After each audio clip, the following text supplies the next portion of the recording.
teman-teman, selamat datang kembali di Belajar Sejarah Belajar Hidup. Di video kali ini saya akan menjelaskan tentang Kesultanan Banten. Selamat menonton. Peletak dasar Kesultanan Banten adalah Fathahillah atau Sunan Gunung Jati. Kesultanan ini terletak di daerah Jawa Barat. Ketika Kesultanan Demak mulai berkembang, Banten berada dalam kekuasaan Kesultanan Pajajaran. Untuk mengurangi ancaman Demak, Kesultanan Pajajaran menjalin hubungan dengan Portugis. Namun, Banten kemudian dapat dikuasai Demak dengan pasukan yang dipimpin oleh Fathahillah. Sebagai tanda terima kasih, Sultan Trenggono mengangkat putra Fathahillah yang bernama Hasanuddin sebagai penguasa Banten. Ketika kekuasaan Demak mulai melemah, Banten memisahkan diri dan menjadi sebuah kesultanan. Kesultanan Banten pertama kali dipimpin oleh Hasanuddin sejak tahun 1552 Masehi. Pada masa pemerintahannya, Banten menjadi penguasa tunggal jalur pelayaran di Selat Sunda. Banten menjadi kota pelabuhan yang sangat maju dan banyak disinggahi para pedagang dari Gujarat, Persia, Tiongkok, Turki, dan Keling.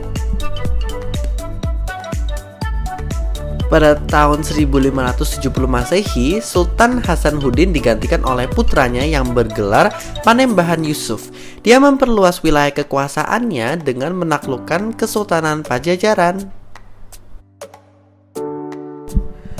Sultan Banten selanjutnya adalah Maulana Muhammad yang bergelar Kanjeng Ratu Banten. Dia dinobatkan menjadi raja saat berusia 9 tahun loh. Untuk menjalankan pemerintahannya, Sultan Maulana Muhammad dibantu oleh Mangkubumi. Setelah Maulana Muhammad tewas tertembak ketika hendak menaklukkan Palembang, Kesultanan Banten kemudian digantikan oleh Abul Mufakhirin, dinobatkan menjadi sultan selanjutnya. Dia adalah putra Maulana Muhammad yang saat itu masih berusia 5 bulan. Ia dibantu oleh wali kesultanan yang bernama Jayanegara. Pada masa pemerintahannya, Abul Mufakhir armada Belanda yang dipimpin Cornelis de Houtman tiba di pelabuhan Banten.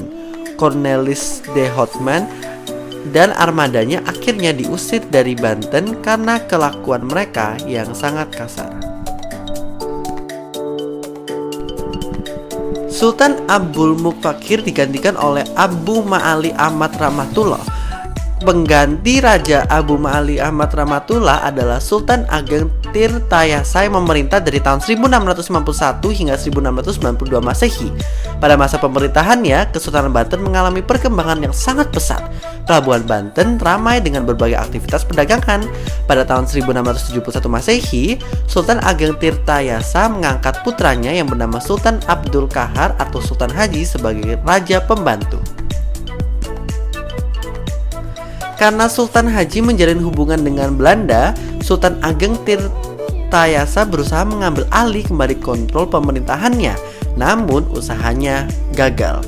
Dengan dukungan dari Belanda, Sultan Ageng Tirtayasa berhasil ditangkap dan dipenjarakan. Kekuasaan Banten pun melemah. Oke teman-teman, terima kasih telah menonton video tentang Kesultanan Banten. Itulah informasi-informasi yang saya bisa menjelaskan ke kalian. Dan jangan lupa menonton video selanjutnya tentang kesultanan-kesultanan lainnya.